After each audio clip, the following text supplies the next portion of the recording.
Every dog breed is beautiful in its little way. However, we'd agree that certain pups have that awe effect more than others. Likewise, size doesn't seem to matter when it comes to dogs, as these critters, whether big or small, will always have a special place in our hearts. After all, they're man's best friend.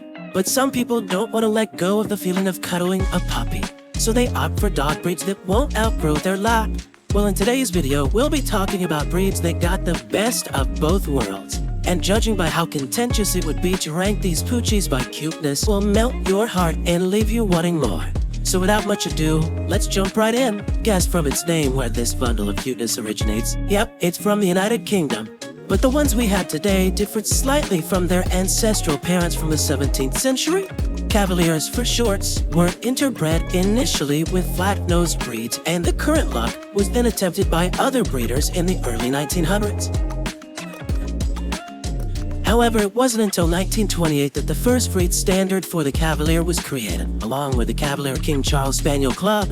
They're a breed that thrives on affection and is excellent as a companion dog or lap dog, thanks to their happy, adaptable, and loving demeanor. They're enchanting, joyous, and gentle. Standing no more than 13 inches and weighing about 18 pounds, Cavaliers offer a lot of love in their tiny, gracious bodies.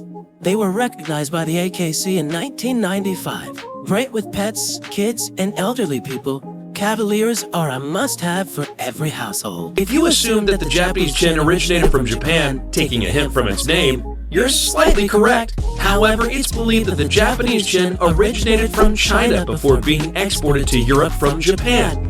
It wasn't until the Japanese opened trade with the rest of the world in 1854 that the breed gained attraction in the Western Hemisphere.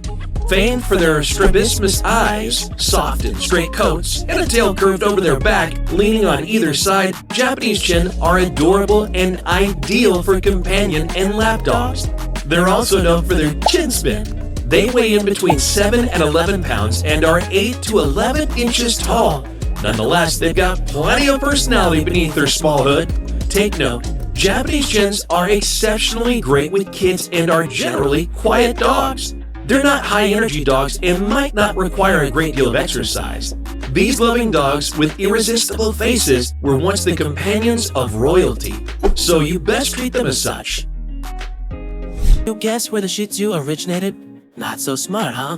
Well, that's what we're here for. Shih Tzus are believed to be products of the crossbreeding between a Pekingese and a Lhasa Apso and were presented to the Chinese emperors around the end of the 17th century. The emperors were so enchanted by this adorable dog that they ensured no Shih Tzu was sold, traded, or given away. This continued until 1930, when the breed made its way to Europe and the rest of the world.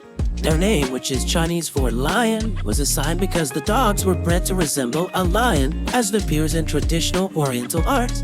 Weighing between 9 to 16 pounds and measuring about 8 to 11 inches, the Shih Tzu is a cute, charming, and downright adorable dog with a friendly and affectionate personality. They have a distinct long, silky coat, short legs, and large, soulful eyes. However, they might be a lot of work as they require frequent and consistent grooming. Havanese is a breed that embodies the term clingy. Nicknamed the Velcro dog, these adorable little pooches enjoy the company of their owner 24/7.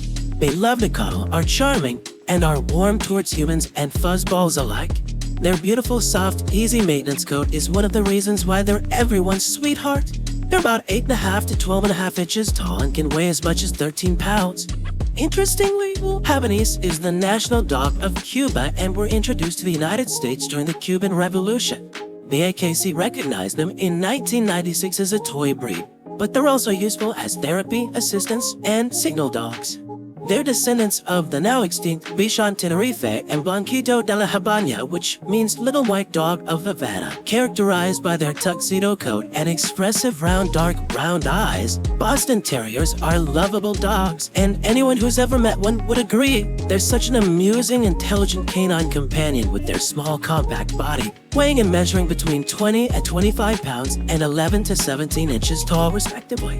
While they're called Boston Terriers, plot twist, they aren't entirely terriers. You see, in the 1860s in England, a bulldog and white terrier were used to produce the progenitor of the Boston Terrier we currently have. Some years later, in Boston, the same parents were used for the same result to create a breed fit for their horrific dogfighting sport. But the Boston Terrier has put its rough and tumble past behind it to become a perfect companion for everyone. With their dapper looks, gentle, manly disposition, and tuxedo coat, coupled with the fact that they were originally bred in the US, Boston Terriers have been aptly nicknamed the American Gentleman. Kick off today's video with an undeniably cute breed, the Pug. Pugs are a little bundle of joy with their cute little monkey faces and square bodies. Anyone who's ever owned one would know it's hard to walk them down the street without someone bending over to dote over your dog.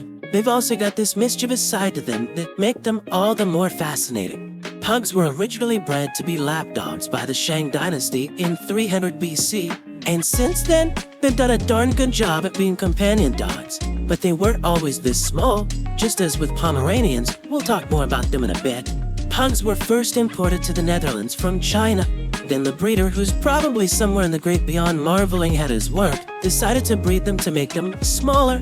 The turn of the 19th century brought loads of popularity for pugs, especially since Queen Victoria had several of them, which she bred herself. Her involvement inspired the creation of the Kennel Club in 1873, which is acknowledged as the first kennel club in the world. According to the club, a pug is a lot of dog in a small frame. So who are we to argue?